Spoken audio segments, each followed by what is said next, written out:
warahmatullahi wabarakatuh.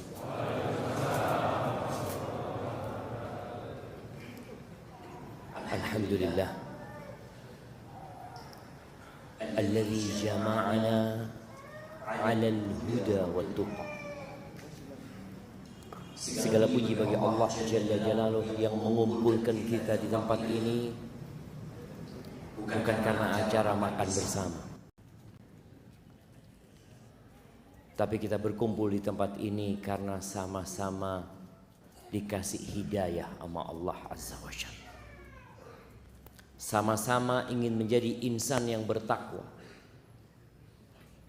Karena sejatinya gak ada gunanya kita beramal, tidak ada manfaatnya kita berbuat kebajikan kalau tidak dibarengi takwa.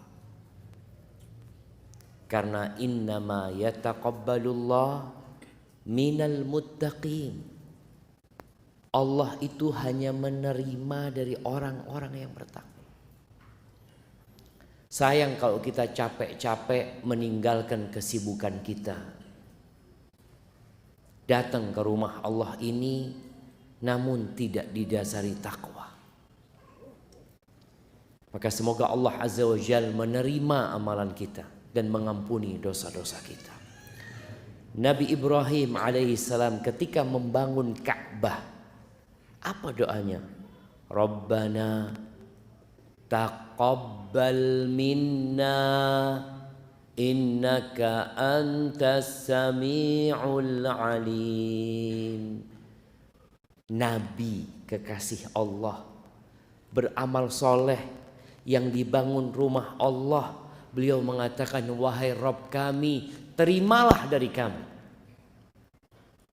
sesungguhnya engkau Maha mendengar dan Maha tahu. Maka semoga Allah Azza wa Jalla mengampuni dosa-dosa kita dan menerima amalan kita. Allahumma salli wa sallim ala abdika wa rasulika habibina wa sayyidina Muhammad wa ala alihi wa ashabihi ajma'in. Ya Allah, semoga salawat dan salam, berkah dan nikmat senantiasa Engkau curahkan untuk hamba kekasih-Mu, untuk baginda Nabi kita Muhammad alaihi salatu wassalam, yang telah mengajarkan semua kebaikan. Beliau telah menjelaskan buat kita segala sesuatu yang dibutuhkan untuk perjalanan hidup kita menuju ke surga Allah Azza wa Jalla. Beliau manusia terindah yang pernah menginjakkan kakinya di muka bumi. Semoga kita dijadikan pengikutnya yang setia dan dimatikan di atas agama Allah. Semoga salat bersambung untuk keluarga beliau, untuk istri-istri beliau, untuk putra-putri beliau, dan untuk seluruh sahabat Nabi. Dan semoga Allah meridhai kita bersama mereka. Amma ba'd. Jamaah, siapa yang sedang seret rezekinya? Nah, Masya Allah, ada banyak yang seret rezekinya. Iya, kita jujur jamaah, jujur. Datang ke pom bensin, kok naik? Astagfirullah. Biasa dapat 1 liter, sekarang nggak sampai 1 liter. Ana baca juga bis-bis Patras Bungurasih ke Jember sepi, kata dia. Kenapa orang-orang pada tidak melakukan perjalanan? Ada orang-orang yang susah, tapi nggak semuanya. Ada orang-orang yang seneng, ada yang kaya, ada yang miskin, ada yang pertengahan. Mau dibilang kaya, hampir kaya, mau dibilang miskin, yaudah miskin. Kayaknya lebih banyak yang kayak gitu. Ada yang miskin banget,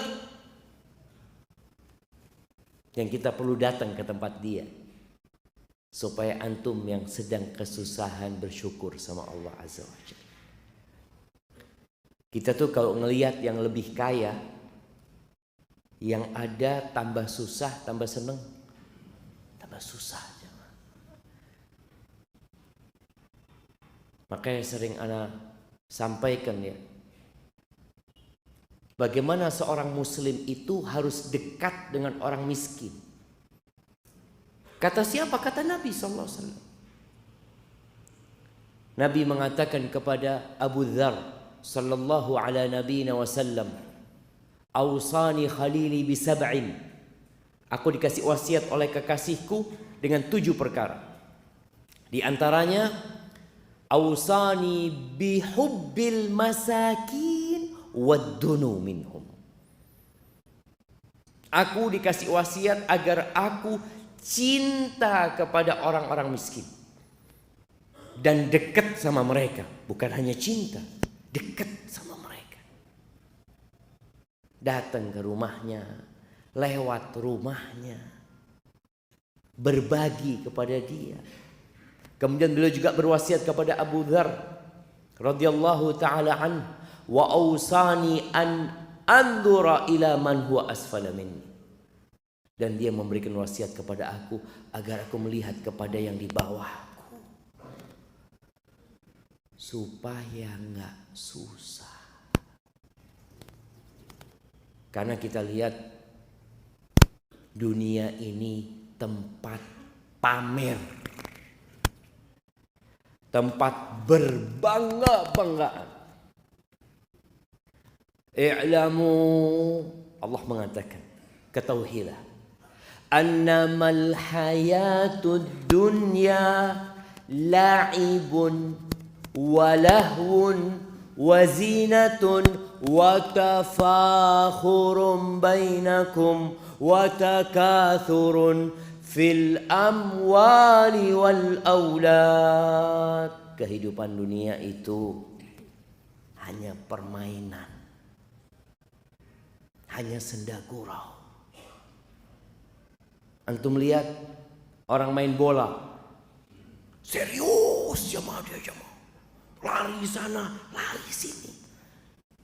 Mas, iki perak dolen mas. Iya.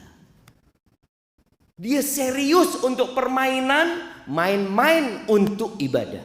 Banyak yang kayak gitu jamaah. Ketika ibadah cepet-cepetan. Kehidupan dunia gitu. Wazina, perhiasan. Orang ingin berhias, coba kita lihat. Sebagian orang itu malu kalau bajunya podo. Loh, kok podo rapiku?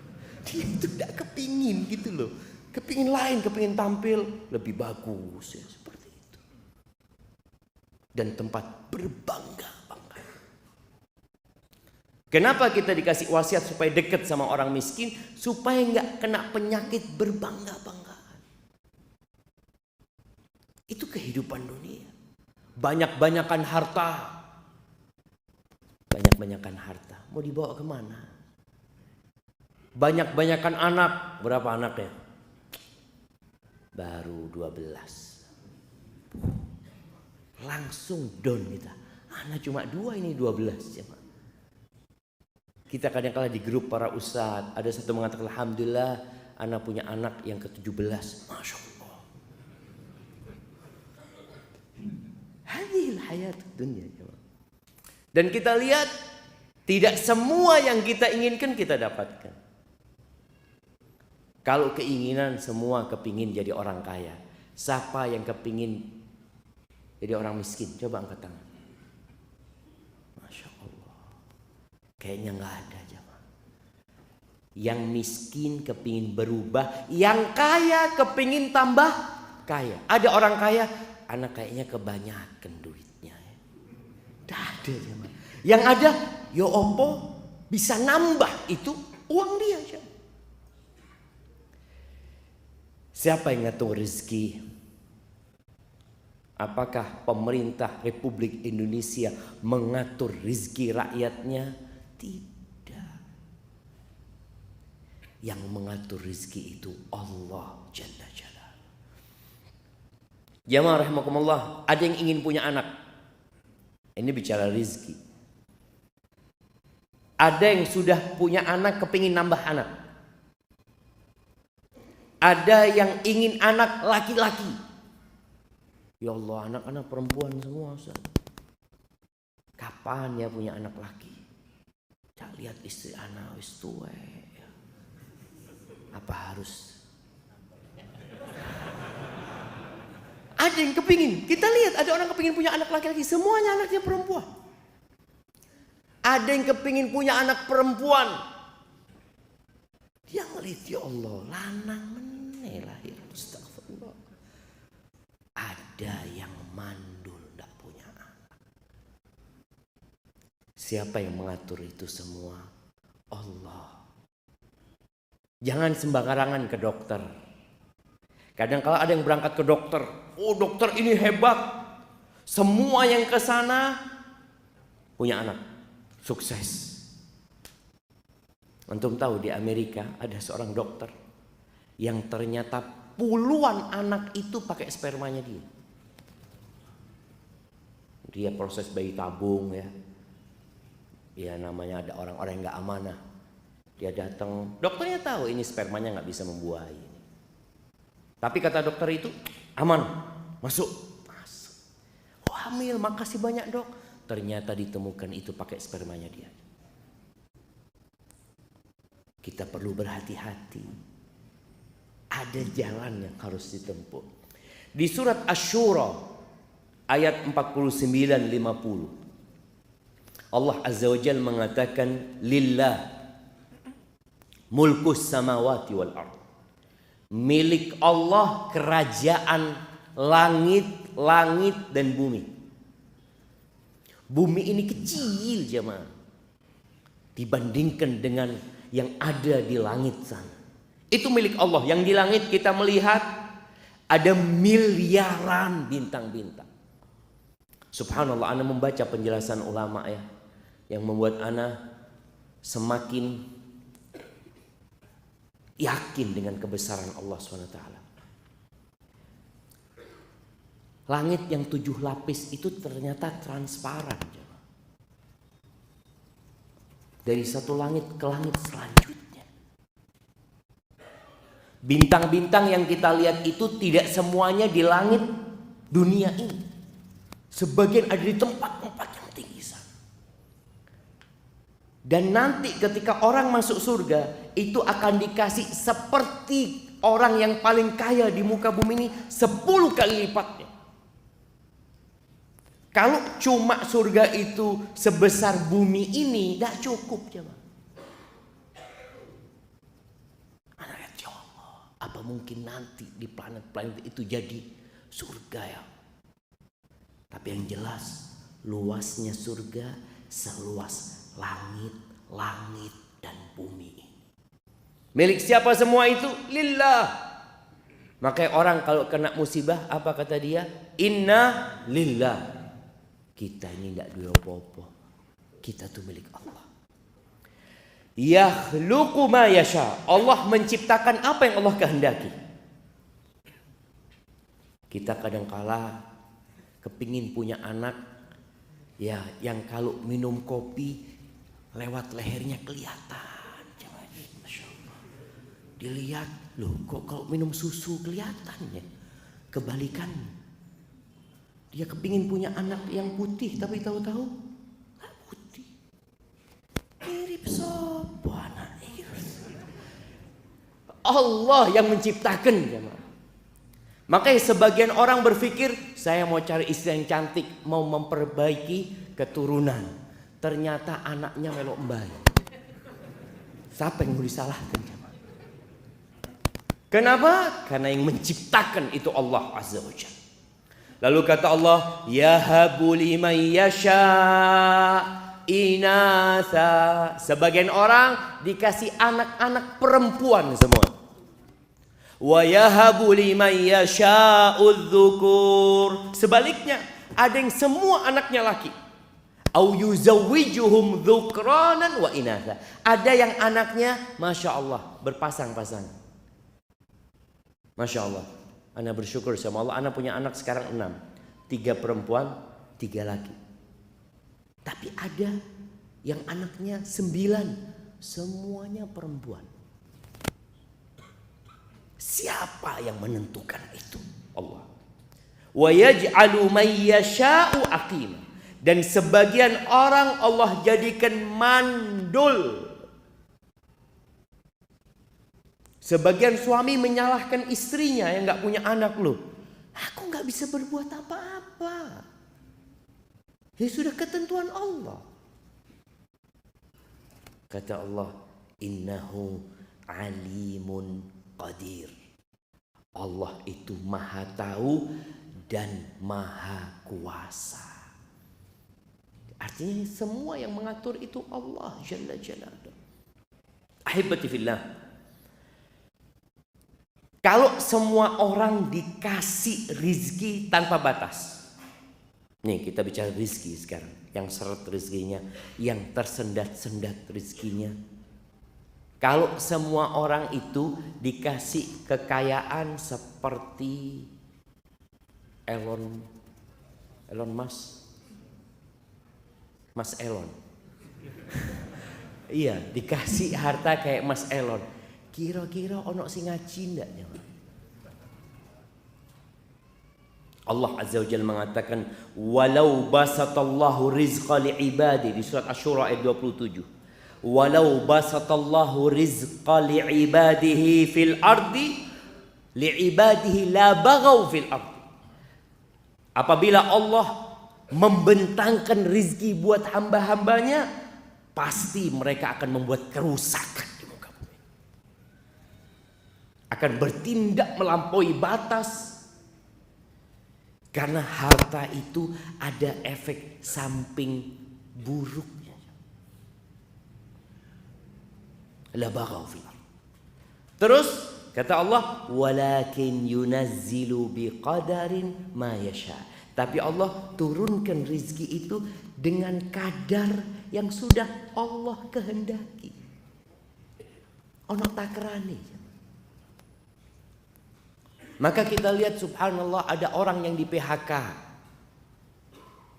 Pada waktu dia kerja dia dapat gaji 5 juta. Di PHK dia berpikir, ya Allah, ana mau makan apa Pak Ustaz? Tahu-tahu sekarang jadi pengusaha, omsetnya 500 juta. Siapa yang menentukan itu? Allah. Antum di PHK pun dengan takdir Allah Azza wa Jalla. Maka kita perlu berbaik sangka sama Allah yang sedang seret rizkinya, yang sedang tersendat-sendat, padahal bulan depan bayar kontrakan Ustaz.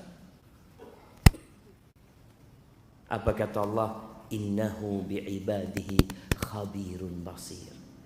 Sesungguhnya Allah itu maha melihat, maha mengetahui secara detail tentang kondisi hamba-hambanya. Allah tahu antum sedang susah.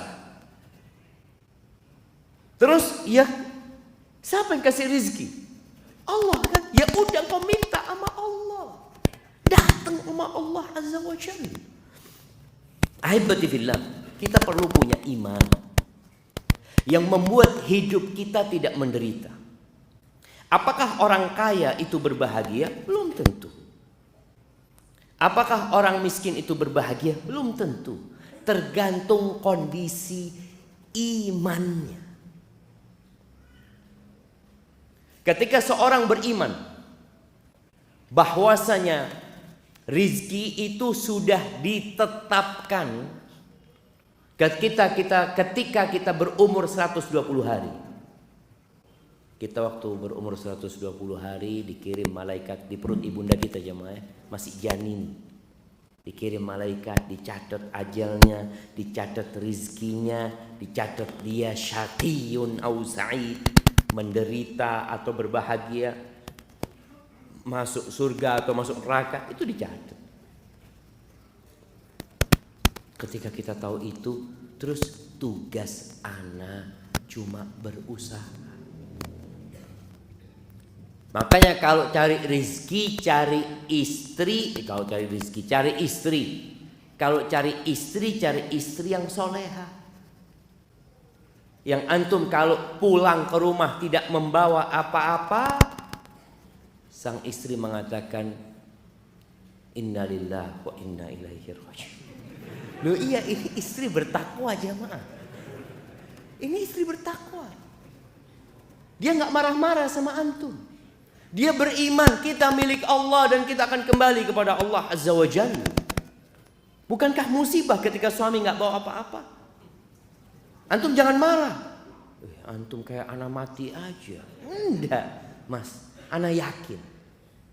Pokoknya antum sudah berusaha maksimal, ya udah. Berarti kita puasa hari ini. Nabi SAW kadang kala pagi kepingin sarapan, datang ke rumah istrinya.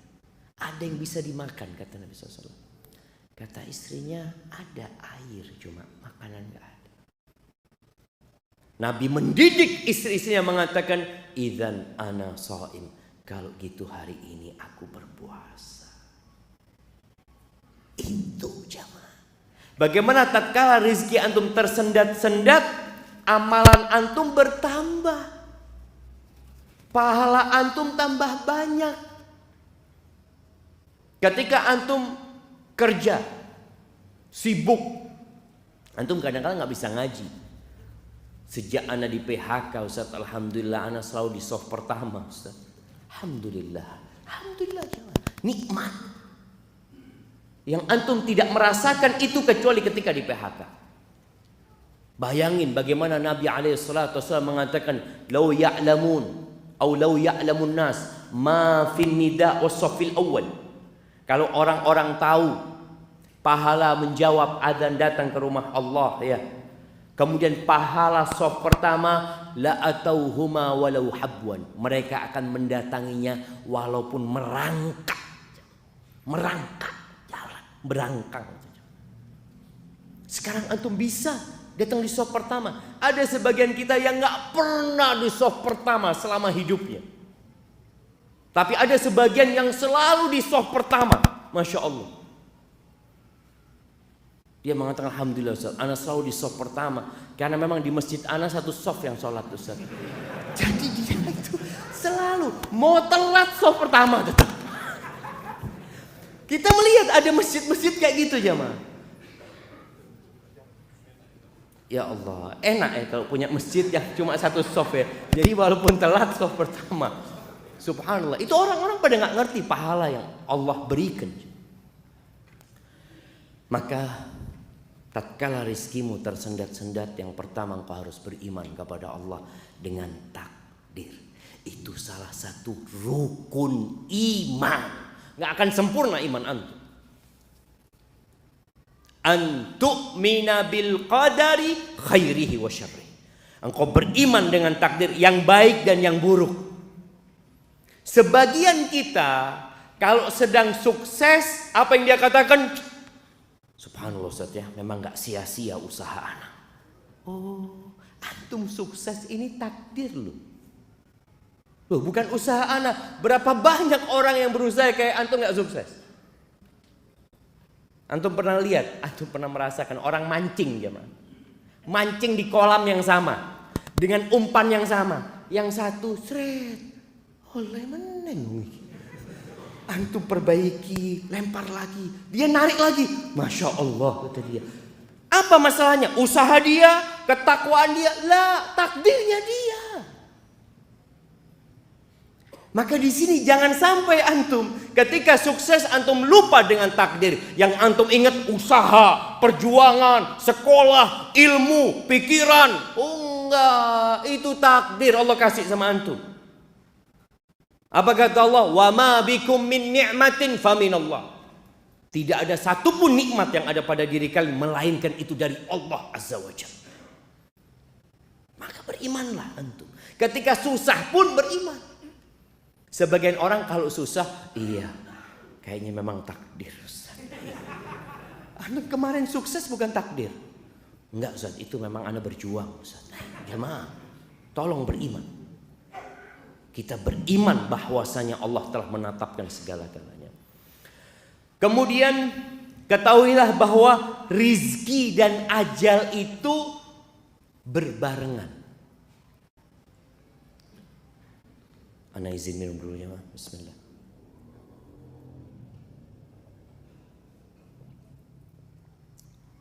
Alhamdulillah, rizki ana dapat minum air.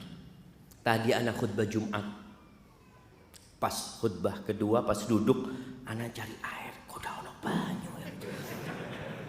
Betul loh jemaah. Aduh, memang takdirnya. Itu takdir, itu bicara rizki jemaah. Masa ana mau marah-marah sama panitia? Ya enggak, sudah memang kayaknya takdirnya Ustadz nggak dapat air. Sabar Ustadz. Ya. Kadang-kala Ustadz itu perlu diingatkan. Bicara rizki dan ajal itu bersamaan. Nabi alaihi salatu wassalam pernah mengatakan, innahu laisa syai'un yuqarribukum minal jannah wa yuba'idukum 'anil nar illa qad amartukum bihi. Kata Nabi SAW, tidak ada sesuatu pun yang mendekatkan kalian ke surga dan menjauhkan kalian dari api neraka, melainkan aku sudah perintahkan kepada kalian. Walaysa syai'un yuqarribukum minan nar wa yuba'idukum minal jannah illa qad nahaitukum anhu. Dan tidak ada satupun perkara yang mendekatkan kalian ke neraka dan menjauhkan kalian dari surga, melainkan aku sudah larang kalian untuk melakukannya. Lalu beliau mengatakan, wa annar ruhal amin qad nafahata fi ru'i. Jibril, dia telah menghembuskan di jiwaku. Apa yang dihembuskan Jibril jiwa Nabi SAW? Annahu lan tamuta nafsun hatta tastawfiya rizqaha. Lan tamut, tidak akan mati seseorang kecuali rizkinya sudah lengkap. Loh Ustaz, ya apa dia mati Ustaz, ninggalkan 10 miliar Ustaz? Iya, bukan rizki dia 10 miliar itu. Rizkinya dia itu sudah habis. Makanya dia mati. Antum pernah melihat ya atau merasakan kondisi orang yang sakit parah tahu-tahu sadar, sehat, di ICU. Ana kemarin jagain mertua di ICU beberapa hari ya.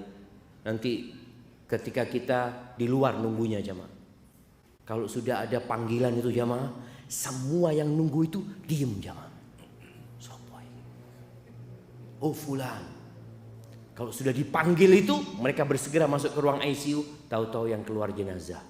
Allahu Akbar, mati. Ada kemarin yang keluar pindah kamar. Seneng keluarganya pindah kamar. Masya Allah, ibunya kepingin apa, kepingin ini itu. Dikasih semuanya, habis gitu mati. Ada rezeki yang belum nyampe kepada dia. Dia harus sadar. Kalau ditetapkan rizkinya ada 5 sate kambing, belum dia makan rizki, maka dia harus bangkit dari pingsannya atau komanya. Dia makan, setelah itu mati. Ada yang minta jus ya ketika bapaknya sadar, bapak kepingin apa? Jus jeruk ya? Iya bismillah. Dibelikan jus jeruk, dikasih ke orang tuanya, beberapa sendok dikasih, habis gitu bapak mati. Karena ada jeruk yang tertulis dalam catatan dia, belum dia habiskan. Yang tersisa, fatarikuhu linnas, punya orang yang tersisa itu. Makanya banyak orang menimbun harta bukan milik dia. Dia cuma kerja capek, taruh lagi. Punya siapa pak? Punya aku. Kata anaknya, belum tentu pak. Belum tentu. Wallahi cuma ada anak yang bapaknya sakit, dia pikir, kok bapak kita mati ya. Ngomong sama keluarganya, nanti kira-kira dikuburkan di mana bapak ini? Bapaknya masih sakit ini, sudah musyawarah. Tahu-tahu bapaknya sehat. Loh kok waras? Subhanallah jemaah, berapa banyak anak yang mati duluan? Masya Allah. Yang mati duluan sebelum bapaknya. Ada bapak yang mengantarkan anaknya ke kuburan, nguburkan anaknya. Kenapa? Semua punya ajal dan punya rizki. Antum pernah melihat ada orang, masya Allah, bapaknya ini kaya raya, sukses jamaah. Ketika anaknya masih kuliah, sekolah, ketika anaknya sudah bekerja masing-masing, tahu-tahu rizki bapaknya ini berkurang. Bukan berkurang sebenarnya. Selama ini itu rizki anaknya, cuma lewat bapaknya. Ada kejadian di Surabaya, anda dengar cerita tuh. Ada satu orang piara anak yatim ya. Sampai akhirnya anak yatim itu dinikahkan sampai besar, lalu bapaknya meninggal. Bapak asuhnya ini meninggal dunia. Dibagilah warisan, kaya raya bapaknya. Dibagilah warisan, yang anak yatim ini kan nggak dapat warisan. Sudah nggak dikasih sama anak-anaknya, nggak dikasih. Sudah, subhanallah jemaah. Ternyata yang rizkinya banyak itu anak yatim itu. Jadi kaya raya dia. Anak-anak yang dapat warisan ini bangkrut semuanya. Supaya kita sadar, tatkala kita pegang uang banyak belum tentu rezeki kita. Ini punyanya anak, ini punyanya ini, punyanya itu. Karena semua sudah ditetapkan. Terus apa kata Nabi SAW ketika menyebutkan manusia tidak akan mati kecuali rezekinya sudah sempurna. Maka antum jangan takut. Selama kepala antum masih bergerak-gerak berarti masih punya rezeki. Ada satu orang mengatakan, antum kalau nggak bisa makan, bertamu ke rumahnya teman. Anda punya fulus ya, datang, assalamualaikum habis isya. Kadang-kadang temennya, afwan nggak terima tamu, belum rizki. Datang ke rumah kawannya, subhanallah jamaah. Wallah jamaah, kalau bicara rizki ini benar-benar antum sudah ditanggung rizkinya. Kemudian kata Nabi SAW, fattaqullaha wa ajmilu fit talab. Kalau sudah antum punya keimanan, rizki ditetapkan berbarengan dengan ajal, maka berbuat baiklah dalam mencari itu rizki. Disuruh nyari sama Nabi SAW, bukan disuruh tidur. Jangan pernah berpikir karena sudah ditetapkan rizki berarti anda tinggal nunggu, Ustaz. Iya, antum tinggal nunggu tapi dengan usaha. Nabi SAW mengatakan fa'ajmilu fit talab wa la yahmilannakum istibta'ur rizq. Jangan sampai kena penyakit istibta'. Istibta' rizq itu tadi rizkinya tersendat-sendat. Ya Allah, kapan anak punya rumah ya? Kapan anak punya mobil? Kapan anak punya motor? Kapan? Dia mulai merasakan kok lambat ya. Fulan lu wis ganti meneng motore, ana belum ganti-ganti. Jangan sampai perasaan lambatnya rezeki, kata Nabi SAW, antatlubuhu bima'asillah, akhirnya engkau melakukan kemaksiatan kepada Allah. Berapa banyak orang karena rezekinya lambat, lama nggak punya rumah, dia akhirnya menggunakan sistem riba, motor riba, nikah utang riba juga jamaah. Ada yang seperti itu. Jangan sampai, kata Nabi SAW. Kenapa? Fa innahu la yudraku ma indallah illa bi ta'at. Yang di sisi Allah nggak bisa diraih kecuali dengan ketaatan. Maka berapa banyak orang yang kaya raya tapi tidak mendapat manfaat dari hartanya. Nggak dapat manfaat. Antum pernah lihat tukang sayur? Ada tukang sayur di sebuah pasar ini jamaah. Dia itu buka pakai amben jamaah. Di depannya tokonya meracangnya orang kaya. Dia buka di sana. Tukang sayur pakai apa? Amben itu. Masya Allah. Tukang sayurnya berangkat umroh. Tukang sayurnya berangkat haji. Yang punya toko besar nggak berangkat umroh wala haji. Yang di sisi Allah nggak bisa diraih kecuali dengan ketaatan. Berapa banyak orang nggak bisa sholat malam padahal sehat. Ini Ustaz, Masya Allah pemain bola ini Ustaz, 45 kali 2 lari di lapangan. Ke masjid tak tutup-tutup. Mau ke masjid, ke kanan, ke kiri, padahal dilewati masjidnya jemaah. Yang di sisi Allah nggak bisa diraih kecuali dengan ketaatan kepada Allah. Maka jangan sampai yang merasa tersendat rezekinya, akhirnya dia ambil jalan pintas. Pikirnya supaya banyak rezekinya. Yang ada bala ketika kita mencari rezeki dengan cara yang tidak Allah ridhai. Ahibati fillah, rezeki itu ada 2 macam. Di dalam sebuah athar yang dinisbatkan kepada Ali bin Abi Thalib, kepada Waqi' bin Jarrah, Ali mengatakan, "I'lam ay bunayya, ketahuilah wahai ananda, anna rizqa rizqan." Rizki itu 2. Rizqun tatlubuhu wa rizqun yatlubuka. Yang satu rizki yang engkau harus mengusahakannya. Ada rizki yang memang kita mendapatkannya dengan usaha. Allah sudah tetapkan sebab-sebabnya. Tapi ada rizki yang mencarimu. Wallah jemaah, ada orang di rumah ya, duduk-duduk di rumah, ya Allah, kok kepingin martabak anak ya. Tahu-tahu tetangga, Assalamualaikum, kirim martabak. Ya Allah, itu rezeki yang mencarimu. Makanya kadangkala antum dapat pulsa nyasar. Loh, siapa kirim pulsa? Itu rezeki yang kita tidak mencari. Tapi ada satu orang jemaah, tahu-tahu masuk ke rekeningnya beberapa miliar jemaah. Langsung ditangkap KPK.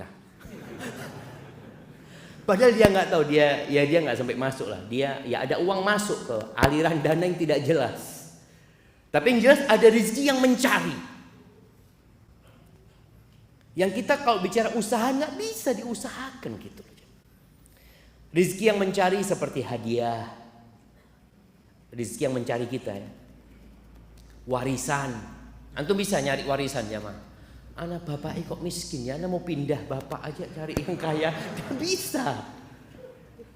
Dan subhanallah ada orang yang ingin bapaknya panjang umur, tapi ternyata bapaknya meninggal dunia.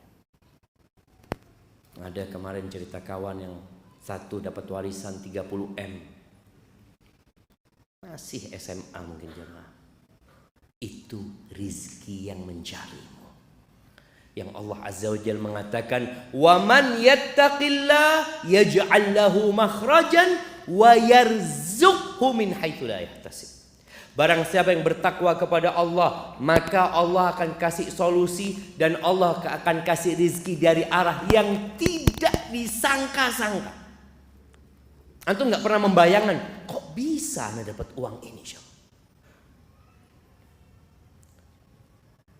Ana biasanya kalau sudah uang itu habis ya mah, mikir, sopo dia utang ya. Lah, kita mau nagih gitu loh jamaah. Ini uang kita. Kita datang ke rumah orang itu, dia juga nggak punya uang, nggak bisa bayar. Mau ngomong apa gitu? Berarti ya mungkin bukan rezeki ana. Bahkan ada yang sampai mati orang itu nggak bayar utang. Ya bukan rezeki antum sudah. Uang itu kadang-kadang. Ahibati fillah, apa kunci-kunci rizki selain usaha? Karena kebanyakan kita itu kalau bicara rizki ya usaha, melamar kerja. Ada banyak ternyata kunci-kunci rizki. Yang pertama, beristighfar, bertobat kepada Allah Azza wa Jalla. Karena di antara yang menyebabkan rizki tersendat itu dosa. Innal abda la yuhramur rizq bidzambi yusibu. Sesungguhnya hamba, kata Nabi SAW, dihalangi dari rizki gara-gara dosa yang dia lakukan. Maka antum istighfar, mohon ampun sama Allah. Keluar nanti habis sholat isya, hilang sandalnya Ustaz ya. Oh ya. Antum akan menyalahkan orang yang mencuri. Yang mencuri salah. Coba antum berpikir, kenapa kok sandalnya ana ya? Padahal ini lebih bagus dari punya ana. Seharusnya punya dia yang hilang itu. Mungkin salah malingnya. Tidak salah malingnya. Bener ngambil sandal antum. Dosa. Beristighfar, mohon ampun sama Allah. Nabi Nuh alaihissalam mengatakan kepada kaumnya, "Faqultu astaghfiru rabbakum innahu kana ghaffara yursilis sama 'alaikum midrara wa yumdidkum bi amwal wa banin wa yaj'al lakum jannatin wa yaj'al lakum anhar." Nabi Nuh mengatakan kepada kaumnya, kalian istighfar, minta ampun sama Allah, bertobat kepada Allah. Kita punya banyak dosa. Allah itu Maha Pengampun. Allah akan kirimkan air hujan yang deras yang bermanfaat buat kalian. Ada air hujan yang menyebabkan banjir. Rizki itu hilang. Banjir di mana kemarin? Di Pakistan kalau nggak salah jamaah ya. Untuk dapat melihat bagaimana rumah-rumah, hotel-hotel, mobil-mobil, sawah-sawah habis. Tapi kalau kita rajin istighfar, Allah kirim hujan yang bermanfaat. Kemudian Allah akan kasih harta. Jadi orang yang bertobat kepada Allah, mohon ampun sama Allah, wa yumdidkum bi amwal wa jannat, dikasih taman-taman, kebun-kebun, villa-villa. Wa yaj'al lakum anhar, Allah bikinkan buat kalian sungai-sungai. Allahu akbar jemaah. Istighfar. Duduk, sekali duduk istighfar 100 kali. Itu dilakukan oleh Nabi alaihi salatu wassalam. Kemudian yang kedua, bertakwa kepada Allah. Laksanakan perintah Allah, jauhi larangannya. Kita itu kalau melaksanakan perintah kadangkala mudah, tapi menjauhi larangan sulit. Padahal yang namanya takwa itu menjalankan perintah, menjauhi larangan. Sebagian kita yang udah hijrah, udah belajar, merasa dia udah bertakwa. Padahal kata Nabi SAW, ittaqil maharim takun a'badan nas. Kau mau jadi orang bertakwa, jauhi yang haram-haram, engkau jadi orang yang paling ahli ibadah. Sebagian kita berpikir ahli ibadah itu yang selalu baca Quran, yang selalu di shaf pertama. Oke, itu termasuk orang ahli ibadah. Tapi yang paling ahli ibadah adalah orang yang meninggalkan yang haram-haram dan melaksanakan perintah Allah Azza wa Jalla. Dan tadi kita udah bacakan ayatnya di surat At-Talaq ya. Surat At-Talaq ini biasanya orang kalau mau bercerai itu bingung masalah masa depannya. Gimana nanti anak-anak. Ada seorang perempuan, dia sudah diceraikan 3 kali sama suaminya. Kemudian suaminya balik lagi. Si istri tetap mau karena urusan fulus. Padahal udah gak boleh. Wa man yattaqillah yaj'al lahu makhrajan wa yarzuqhu min haitsu la yahtasib. Barang siapa yang bertakwa kepada Allah, Allah akan kasih solusi. Dan Allah akan kasih rizki dari arah yang tidak disangka-sangka. Karena sebagian kita itu sudah kadung seperti nyusu jemaah. Yang nyusu di perusahaan, yang nyusu di kantornya, dia berpikir ya sudah dari sini, anak kalau keluar dari sini nggak bisa hidup, nggak bisa makan. Seorang perempuan berpikir anak cuma ibu rumah tangga Ustaz. Kalau anak diceraikan, bagaimana hidup anak? Kemana Allah yang selama ini memberikan rezeki kepadamu? Engkau dulu belum bisa apa-apa di perut ibundamu, Allah kasih rezeki. Engkau belum bisa berjalan, belum bisa ngomong, belum bisa bergerak, Allah kasih rezeki. Kok sekarang sudah besar, sudah bisa berusaha, bingung. Kadangkala tadi imannya lemah. Bertakwa kepada Allah, jangan bergantung sama suami. Ketika suami menceraikan, ya kalau memang kau masih cinta, katakan innalillahi wa inna ilaihi rajiun. Ada suami yang diceraikan, ada istri yang diceraikan suaminya, alhamdulillah, anak kepingin pisah mulai bien. Ada jemaah. Tapi ada istri yang beranggapan itu musibah, dia cerai sama suami. Maka dia katakan innalillahi wa inna ilaihi rajiun. Kita ingat sama Allah, yang kasih rezeki Allah bukan suaminya. Yang kasih rezeki Allah bukan tempat kerjanya. Ketika antum di PHK, dikurangin gajinya, antum tenang. Kenapa? Innallaha huwar razzaq. Yang kasih rezeki Allah bukan tempat ini. Bertakwa kepada Allah. Yang ketiga, bertawakal. Tawakal yang sebenarnya, tawakal itu artinya percaya dan menyerahkan, menggantungkan serta menyandarkan kepada yang kita percaya. Siapa yang kita percaya? Allah Azza wa Jalla. Allah mengatakan, wa 'alallahi fatawakkalu in kuntum mu'minin. Kepada Allah hendaklah kalian bertawakal kalau kalian orang-orang yang beriman.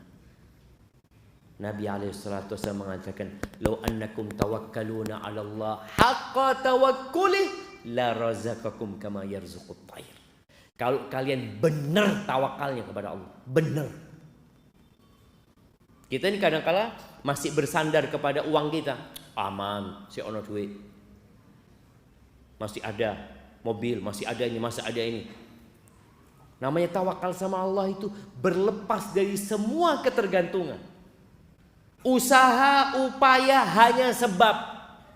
Kalau Allah tidak menakdirkan, nggak bisa jemaah. Kita lihat kalau Allah ingin menghabiskan harta manusia, Allah bakar rumahnya. Berapa banyak kita melihat satu kampung terbakar jemaah. Itu cuma sebab. Maka hendaklah kita berserah diri sama Allah Azza wa Jalla. Kalau kalian benar tawakalnya sama Allah, Allah akan kasih rezeki kepada kalian seperti Allah memberikan rezeki kepada burung. Pernah lihat burung punya ATM? Atau punya kulkas? Ini burung berangkat ke toko sap beli kulkas barusan. Lihat, ada jemaah. Dan jumlah burung itu lebih banyak daripada jumlah manusia. Kadangkala orang mau menghalangi burung dari rezekinya. Untuk melihat di sawah, mana umprit itu jemaah? Sama orang diusir lagi. Yang tukang usir tidur jemaah. Burungnya makan. Allah akan kasih rezeki seperti Allah memberikan rezeki kepada burung. Burung itu berangkat dari rumahnya di pagi hari. Pagi hari wis rame burung itu jemaah. Makanya kalau antum mau bertawakal seperti burung, pagi hari udah bangun. Udah baca doa, Allahumma inni as'aluka ilman nafi'an wa rizqan thayyiban wa amalan mutaqabbala. Habis gitu, bismikallahumma mutu wahya. Ya enggak. Habis gitu bangun kerja. Ada orang habis baca doa itu tahu-tahu bismikallahumma amutu wa ahya. Ya gimana Ustaz, ana di PHK Ustaz. Lu bangun antum. Cari usaha seperti burung, keluar pokoknya. Pokoknya keluar. Bagaimana Nabi alaihi salatu wasallam mendidik umatnya untuk berangkat ke hutan. Cari kayu engkau, berangkat sana. Makanya kalau antum lihat ada orang-orang yang nyari botol-botol, itu kayak burung. Dia nggak tahu dapat apa nggak botol hari ini. Ya Allahu a'lam. Dia datang, dia buka tempat sampah. Oh, dah Allah. Dia buka lagi. Dah Allah. Allah akan kasih rezeki seperti Allah memberikan rezeki kepada burung. Yang pagi hari dia nggak tahu mau makan apa, nggak tahu burung. Yang penting berangkat.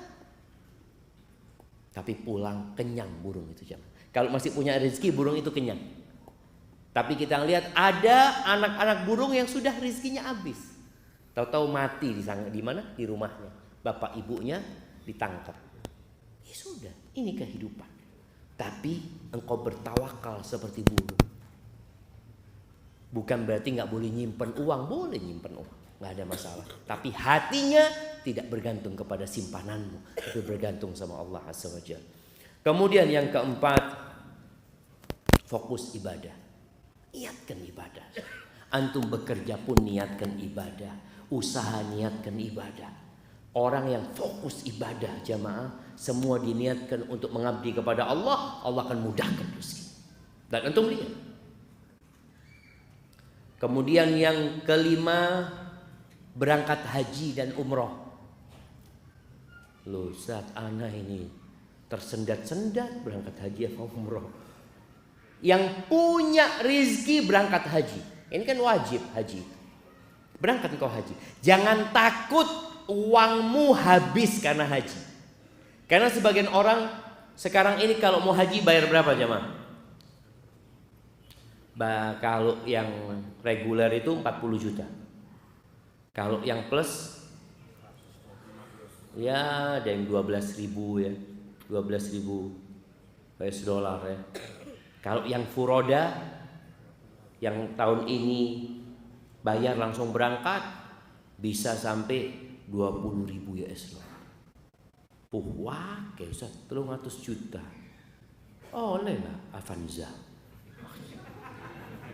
Kadang kala orang itu berpikir, betul, itu uang itu seakan-akan habis jemaah. Dia setorin, hilang uang itu. Nggak akan kembali. Oh, itu pembuka rezeki. Jangan takut. Setelah haji punya rezeki, berangkat umrah lagi. Kata Nabi SAW, tabi'u bainal haji wal umrah. Ikuti haji dengan umrah. Umrah dengan haji. Fa innahuma yanfiyanil kufra wal faqra kama yanfil kir khabar hadis. Sesungguhnya dua amalan ini bisa menghapuskan kefakiran dan kekufuran. Dulu pernah ada yang beranggapan orang yang haji berulang kali itu ya haji apa? Haji setan atau apa? Pernah ada ungkapan seperti itu. Enggak benar. Berangkat haji lagi. Tapi tolong hajinya yang mabrur. Haji mabrur itu di antara tandanya dia itu ketika pulang suka berbagi kepada orang lain. Suka menyebarkan salam. It'amut ta'am wa ifsya'us salam kata Nabi SAW. Tapi kalau orang berangkat umrah, berangkat haji, tetangganya kelaparan, oh ini nggak benar ini. Haji yang benar itu menghapuskan kefakiran dan kekufuran. Ana masih ingat jemaah orang Madiun apa orang Kediri ya. Ketika ana wawancarai, ana tanya sama dia waktu itu ana jadi jadi reporter radio di Medina itu. Ana tanya, Bapak udah berapa kali haji Bapak? Alhamdulillah Pak Ustadz 3 kali. Kalau antum lihat wajahnya, lihat pakaiannya, ya Allah, nggak pantas gitu loh jemaah. Kalau dikatakan dia orang kaya, dia ngomong Alhamdulillah sudah 3 kali Ustadz. Saya tanya, semuanya plus Bapak? Iya plus Ustadz. Ya apa ceritanya kok tertarik untuk haji lagi? Dia ngomong, ketika anak haji pertama sama istri, anak ngomong sama istri, nanti kalau kita punya rezeki, kita bangun masjid aja ya, kata dia. Oh iya mas, insya Allah. Pulang Ustadz haji itu Alhamdulillah usaha kita sukses, kita punya rezeki, kita bisa bangun masjid Ustadz. Habis itu dikasih rezeki lagi sama Allah Azza wa Jalla.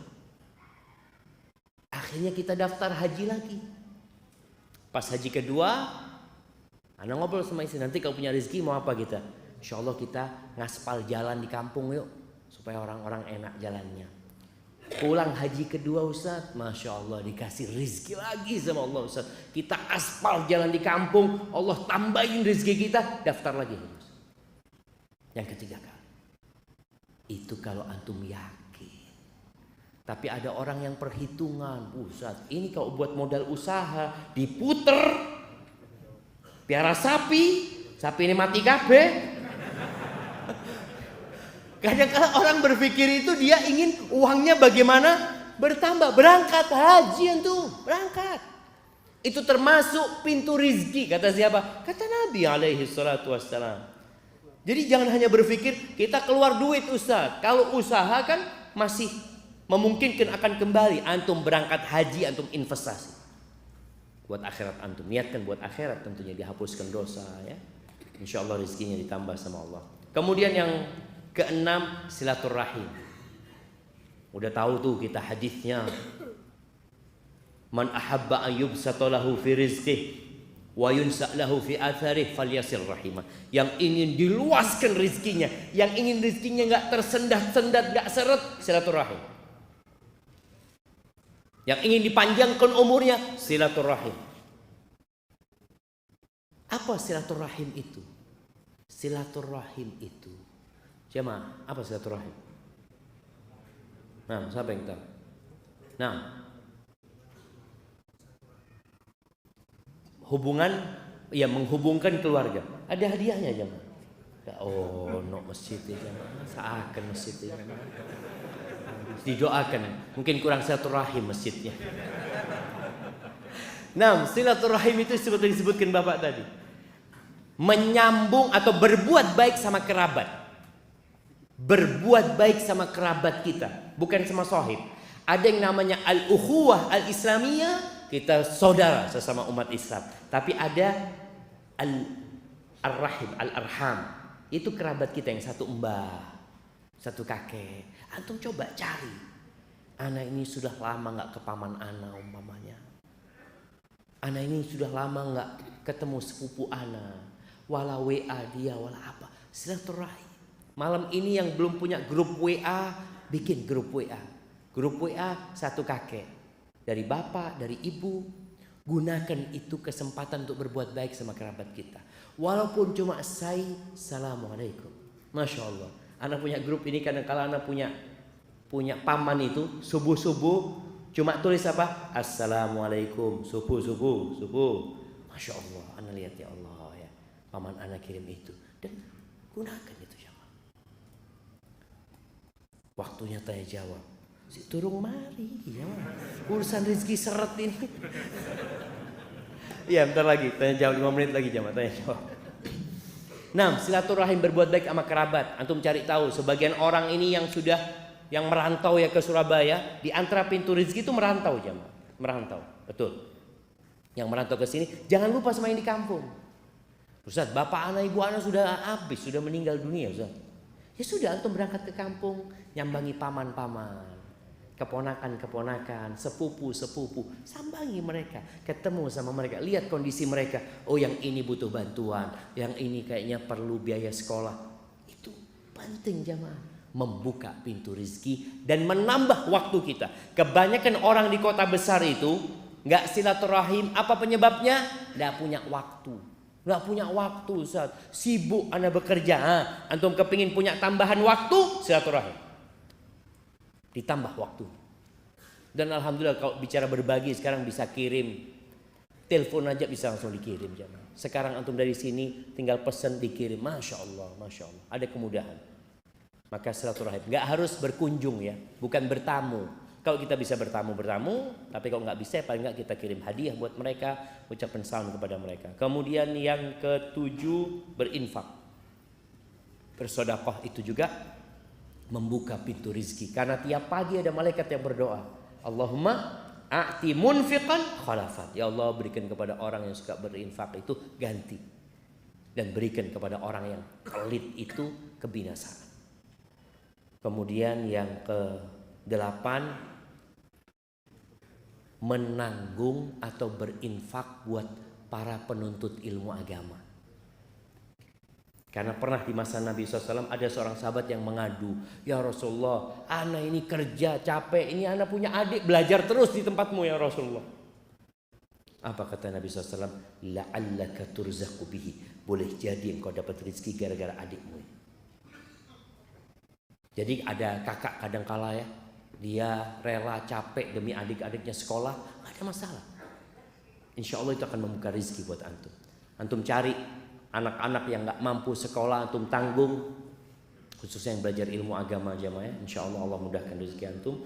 Kemudian yang ke berapa?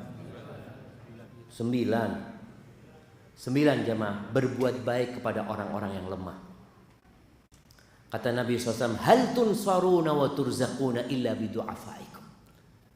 Apakah kalian dikasih rizki, dikasih pertolongan sama Allah, melainkan gara-gara orang-orang yang lemah di antara kalian. Jadi orang kaya nih jamaah, sebenarnya kalau nggak ada orang lemah nggak jadi orang kaya. Antum bisa bayangin ya, orang lemah, saya nggak mau jual beras sama orang kaya. Bapak, yowis nandur dewi. Bayangkan orang kaya, kalau dia harus nanam sendiri. Yang piara ayam nggak akan berikan kepada orang kaya. Antum lihat yang piara ayam siapa? Orang-orang miskin jamaah. Yang kerja bersih-bersih sampah siapa? Orang-orang miskin. Negeri ini bisa bersih karena banyak orang miskin. Kita masih bisa terus menanam, bisa makan juga karena banyak orang-orang miskin. Maka berbuat baiklah kepada mereka. Kalian dikasih rezeki gara-gara mereka. Kemudian yang terakhir berhijrah. yang punya kesulitan di kampungnya, di tempatnya, silahkan dia pindah ke tempat lain yang lebih baik ya, untuk menuntut ilmu yang agamanya lebih baik. Jangan takut antum berpikir nanti ana makan apa di sana. Kalau niat antum benar, Allah akan mudahkan rezeki buat kalian. Yang penting niatnya lillahi ta'ala. Wallahu a'lam bishawab. Yang benar dari Allah, yang salah dari diri anda pribadi. Allah dan Rasulnya terbebaskan dari kesalahan itu. Subhanakallahumma wa bihamdika asyhadu an la ilaha illa anta astaghfiruka wa atubu ilaik. Assalamualaikum warahmatullahi wabarakatuh.